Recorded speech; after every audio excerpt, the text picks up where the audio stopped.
तो वॉर के बीच में डोनाल्ड ट्रंप ने आज एक प्रेस कॉन्फ्रेंस करी और उस प्रेस कॉन्फ्रेंस में अमेरिकन मीडिया ने डोनाल्ड ट्रंप को एक्सपोज कर दिया। इनफैक्ट इस प्रेस कॉन्फ्रेंस से ये समझ में आ चुका है कि डोनाल्ड ट्रंप एकदम दिमाग से पैदल है। कल डोनाल्ड ट्रंप ने बोला था कि ईरानियन एलिमेंट्री स्कूल पे जो मिसाइल गिरा था टोमाहॉक, जिसकी वीडियोस भी इस टाइम पर सोशल मीडिया पे है बाय द वे, वो मिसाइल एक्चुअल में ईरान ने ही गिराया था। अब ये एक्चुअली में सेंसलेस स्टेटमेंट था, लेकिन वहां के एक जर्नलिस्ट ने इसको लेकर के क्वेश्चन पूछा एंड डोनाल्ड ट्रंप का रिप्लाई जरा एक बार देख लो। You just suggested that Iran somehow got its hands on a Tomahawk and bombed its own elementary school on the first day of the war. But you're the only person in your government saying this. Even your defense secretary wouldn't say that when he was asked, standing over your shoulder on your plane on Saturday. Why are you the only person saying this? Because I just don't know enough about it. I think it's... तालियां हो जाए Donald Trump के लिए। इनको पता ही नहीं है कि आखिरकार चल क्या रहा है वॉर के अंदर। अमेरिका जो कि वर्ल्ड का सुपर पावर है, उसका प्रेसिडेंट वॉर के बीच में क्लूलेस है। I just don't know enough about it. अरे जब don't know enough about it तो कल बकबक क्यों कर रहा था बुड्ढे?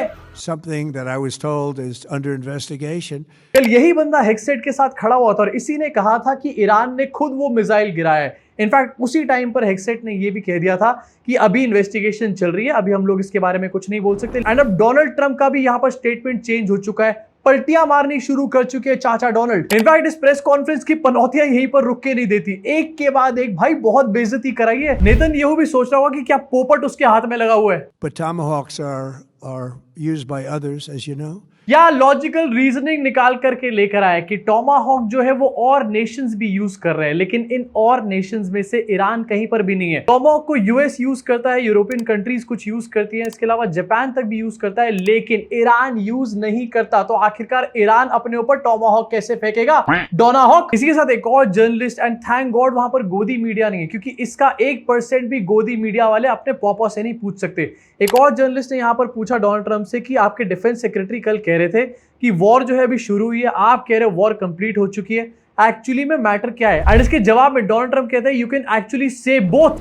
Mr. President, you've said the war is, quote, very complete, but your defense secretary says this is just the beginning. So which is it, and how long should Americans be Well, I prepared think you for could this war say to last both. for? किसी भी war में एक starting होती है और एक and होता है, लेकिन दोनों कैसे हो सकते हैं? डोनाल्ड ट्रंप चाचा समझा दो प्लीज। इमेजिन करो डोनाल्ड ट्रंप कितना ज्यादा अकल से पैदल है एंड इतना बड़ा बेवकूफ आदमी है। नेतन्याहू तक समझ गया कि उसके हाथ में एक पोपट लगा हुआ है, लेकिन फिर भी कुछ लोग ऐसे हैं वर्ल्ड में जो डोनाल्ड ट्रंप से भी डर रहे हैं। अब सोचो इतनी बड़ी बेवकूफी भरी बातें बोलने के बाद कोई भी बड़ा प्रेसिडेंट या फिर बड़ा नेता क्या करेगा? अपना मुंह छुपाएगा। लेकिन डोनाल्ड ट्रंप इसके बावजूद भी ये कहते हैं कि I don't want to brag but no other president can do some of the shit I am doing. Donald Trump ने बात तो सही बोली, लेकिन सिर्फ सेकंड हाफ ऑफ द बात ही सही थी, सम ऑफ द शिट वाली। No, I don't want to brag, but you know, they've said this about a lot of things. No other president can do some of this shit I'm doing. भाई seriously America का president कौन से सूखे नशे कर रहा है इतना रायता फैलाने के बाद? एंड क्लियरली इसकी थू थू हो रही है। लोग अमेरिका के खुद सड़कों पे उतरे हुए हैं और अमेरिकन मीडिया इसको फुल ऑन यहाँ पर रोस्ट कर रहा है। उसके बाद भी डोनाल्ड ट्रंप ये कह रहा है कि I don't want to brag about it, लेकिन मैं बाकी प्रेसिडेंट से बहुत ज्यादा अच्छा हूं। एक तो मुझे समझ में नहीं आता कि ये जो घटिया वर्ल्ड लीडर्स होते हैं, इनको ये क्यों लगता है कि यही सबसे ज्यादा अच्छे हैं? एक तो डोनाल्ड ट्रंप है और एक और का नाम आप बता दो कमेंट सेक्शन में। टोमाहॉक मिसाइल की फोटोज यहाँ पर रिलीज हो चुकी है और अमेरिकन मीडिया फुल ऑन इसके बारे में बात कर रहा है, लेकिन अभी भी जब एक जर्नलिस्ट ने यहाँ पर डोनाल्ड ट्रंप से पूछा कि भाई टोमाहॉक की फोटोज वगैरह सामने आ चुकी है और इसके ऊपर अब आप क्या बोलोगे? मतलब इमेजिन करो इसकी वीडियो सोशल मीडिया पे अवेलेबल है, लेकिन सीधे मुंह यहाँ पर डोनाल्ड ट्रंप मना कर रहा है। इससे बड़ा झूठा है एक, उसका नाम भी आप जानते होंगे अच्छे तरीके से। Tomahawk missile likely destroyed that Iranian girls' school. So will the U.S. accept any responsibility? Well, I for that haven't strike? seen it, and I will say that the tomahawk, which is one of the most powerful weapons around, is used by, is sold and used by other countries. You know that. जो video जो photo social media पे openly available है, कोई investigation करने की भी जरूरत नहीं। वो फोटोज और वीडियो अमेरिका के प्रेसिडेंट ने नहीं देखी। हमारे देश में बड़ा नेता बनने के लिए झूठ बोलना पड़ता है, ये तो पता था, लेकिन अमेरिका में भी सेम पैटर्न है। यहाँ पर वहां का प्रेसिडेंट बनने के लिए झूठ बोलना सीखना पड़ता है पहले। और अगर यही क्राइटेरिया है तो भैया मोदी जी को प्रेसिडेंट बना दो, सबको पीछे छोड़ देंगे। इनफैक्ट एक और स्पीच में जहां पर ये ब्रैगिंग वाली बात डोनाल्ड ट्रंप ने बोली है, ये बात भी बोली डोनाल्ड ट्रंप ने कि अगर वो अपने B2 बॉम्बर्स नहीं भेजते तो इसराइल का पूरी तरीके से गेम ओवर हो जाता है। यानी कि इसराइल को अगर अमेरिका नहीं बचाता तो इसराइल की औकात नहीं है ईरान से लड़ने की। इसका मतलब ये भी है। A dark cloud hanging over not only Israel, which was going to get wiped out. You know, if we didn't do that B-2 attack, Israel would have been wiped out. They would have had a nuclear weapon within 2 weeks after that. अगर हम B-2 bomber नहीं भेजते तो Israel 2 हफ्ते में खत्म हो जाता। इजराइल को पूरी तरीके से भीगी बिल्ली यहां पर बना के रख दिया है। एंड कल ही मैंने आपको बताया था कि इजराइल और यूएस के बीच में डिसएग्रीमेंट हो चुका है वॉर में पहली बार, जहां पर ईरान के ऑयल डिपोज पे अटैक किया गया। उसके ऊपर यूएस ने रिएक्शन दिया इजराइल को, व्हाट द एफ। एंड इसके साथ अमेरिकन प्रेसिडेंट ये कह रहे हैं कि इजराइल में तो ज्यादा ताकत ही नहीं है, अगर हम B-2 बॉम्बर नहीं भेजते तो उनका काम तमाम हो जाता है यहाँ पे। सर आप लोग पहले डिसाइड कर लो कि आप दोनों को मिलकर ईरान से लड़ना है या आपस में लड़ना है। इनफैक्ट डोनाल्ड ट्रंप का स्टैंड जो है वॉर के ऊपर एकदम से चेंज होता हुआ नजर आ रहा है। एंड इस चेंज के पीछे 2 बड़े रीजन है जिसके बारे में अभी बात करेंगे, लेकिन सबसे पहले यहाँ पर आपको दिखाना चाहता हूँ डोनाल्ड ट्रंप ये कह रहा है कि बहुत ही जल्द वॉर खत्म होने वाली है। 4 दिन पहले डोनाल्ड ट्रंप कह रहा था कि 4 हफ्ते 5 हफ्ते या फिर उससे ज्यादा भी ये वॉर चल सकती है। अभी कह रहा है बड़ी जल्दी खत्म होने वाली है। भाई डिसाइड क्यों नहीं कर लेता? मेरे हिसाब से एक ट्रूथ पिल बननी चाहिए इन सारे नेताओं के लिए। एक बार को तो कम से कम सच बोले। Thank you, Mr. President. On Iran, you called it an excursion. You said it would be over soon. Are you thinking this week it will be over? No, Are you but talking soon. about days?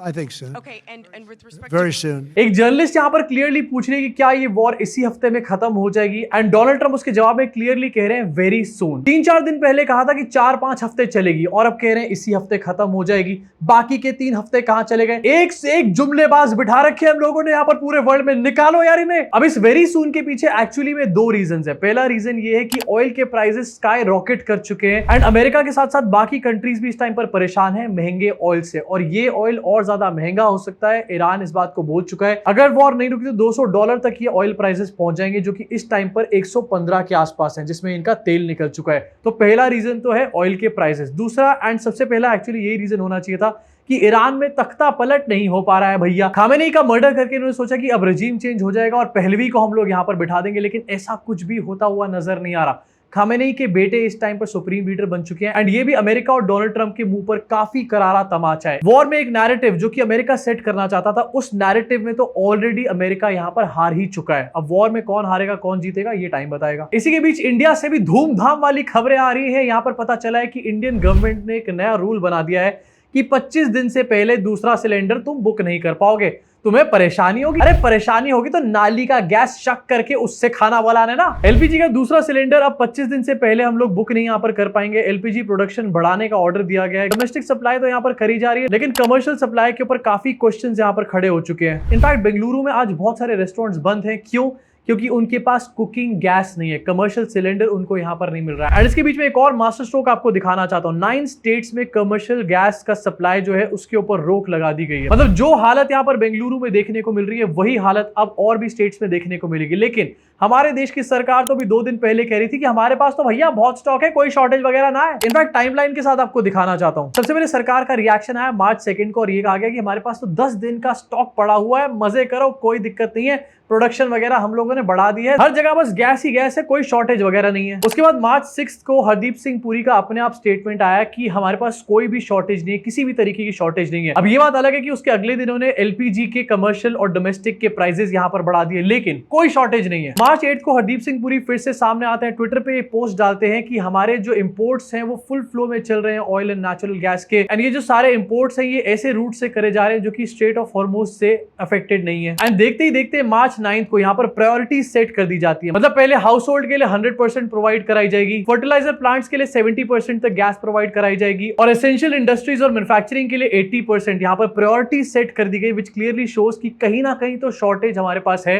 बस सरकार आपको बताना नहीं चाह रही है। ये भी कहीं डोनाल्ड चाचा ना बताएं आके हमारे को। एंड फिर उसके बाद आता है आज का दिन यानी कि March 10, जहां पर सरकार ने एक रूल बना दिया कि 25 दिन से पहले आप दूसरा सिलेंडर बुक नहीं कर पाओगे, ये घर के यूज के लिए, और साथ में 9 स्टेट्स के लिए कह दिया कि कमर्शियल यूज के लिए इस टाइम पर बैन लगा रहे हैं। अब जो वॉर मिडिल ईस्ट में चल रही थी उससे इस टाइम पर इंडिया अफेक्ट हो रहा है, लेकिन हमारे देश के प्रधानमंत्री एक स्टेटमेंट भी इस वॉर के ऊपर उन्होंने निकल के नहीं दिया है, एंड एक बार भी देश को एड्रेस यहां पर नहीं कर रहे कि भैया परेशान वगैरह मत हो, सब कुछ हम प्रोवाइड करा रहे हैं। गायब हो चुके हैं पूरी तरीके से सीन में। अरे कहां है विश्व गुरु? अब जहां पर इंडिया में किल्लत दिखाई देनी शुरू पड़ चुकी है, वहीं पर दूसरी तरफ एक और न्यूज आपको दिखाना चाहता हूं। Indian government 5000 ton diesel supply करने वाला है बांग्लादेश को। कल तक इनके भक्त यहां पर बैठ के बांग्लादेश को गालियां दे रहे थे, और आज मोदी जी बांग्लादेश को 5000 टन यहां पर डीजल सप्लाई करने वाले हैं। जहां तक मुझे याद है इन्हीं के अपने भक्त बांग्लादेश एम्बेसी के सामने प्रोटेस्ट कर रहे थे, वो यही नहीं थे, कोई और था क्या? इनफैक्ट ये एक बहुत बड़ा ट्रूथ है, बांग्लादेश में हिंदूज को टारगेट किया गया, फुल ऑन टारगेट किया गया,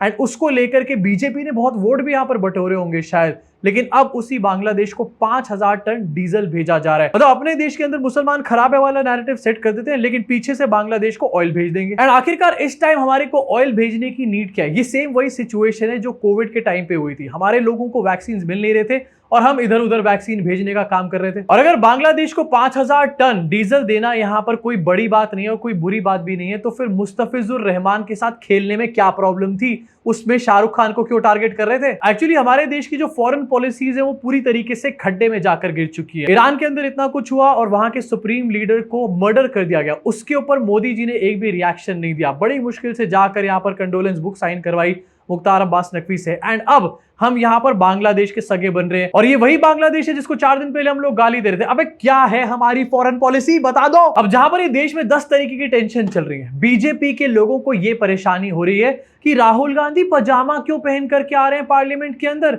एंड मैं मजाक नहीं कर रहा, गिरिराज सिंह ने ये ट्वीट करके डाला है, राहुल गांधी इतना छोटा पजामा क्यों पहनते हैं। आई मीन सीरियसली, पजामा पहनते हैं ये भी इशू नहीं है, इतना छोटा पजामा क्यों पहनते हैं? सर छोटा पजामा एक्चुअली में लेगिंग से तो बेटर है जो कि मोदी जी पहन कर आ रहे हैं संसद में। अब देखो यहाँ पर राहुल गांधी के डिफेंस की बात नहीं है, राहुल गांधी जो भी पहने, मोदी जी जो भी पहने, लेकिन ये देश की डिबेट नहीं होनी चाहिए। हमारे देश में ये डिबेट होनी चाहिए कि कौन सा नेता क्या बात बोल रहा है और उसके क्या एक्शंस है, रादर देन कि वो क्या पहन कर आ रहा है। ऐसे तो अलग अलग स्टेट से नेता आते हैं, कुछ जगहों पर लुंगी पहनने का, धोती पहनने का कल्चर होता है एंड वो लोग धोती लुंगी पहन कर आते हैं। तो क्या अब हम लोग उसके ऊपर टारगेट करने लग जाए उन लोगों को कि भैया ये तो देखो धोती पहन कर आ रहा है? ये सब कुछ इंडिया का ही तो कल्चर है। अब ये बात गिरिराज सिंह ने बोल तो दी, लेकिन सोशल मीडिया पे अब लोग इन्हीं की मजाक उड़ा रहे हैं, कह रहे हैं कि एटलीस्ट पजामा तो पहना है। कुछ लोग तो ऐसे हैं जो पजामा भी पहनना भूल जाते हैं। एंड सबसे बड़ी बात है, इन लोगों को राहुल गांधी से प्रॉब्लम है कि राहुल गांधी कैसे चल रहे हैं, कैसे आ रहे हैं, लेकिन इन्हीं सेम लोगों को ज्ञानेश कुमार से प्रॉब्लम नहीं है, जो कि एक्चुअली में इंडिया के एक ब्यूरोक्रेट है, एक ऑफिसर है, लेकिन एक नेता की तरह बिहेव कर रहे हैं। रिसेंटली ज्ञानेश कुमार 3 दिन के दौरे पर थे बंगाल में, और आपकी स्क्रीन पर आपको दिखाना चाहता हूं, भाई साहब ये एयरपोर्ट पे वेव करता हुआ ऐसे जा रहा है। अबे तू ऑफिसर है, कोई नेता नहीं है ज्ञानेश।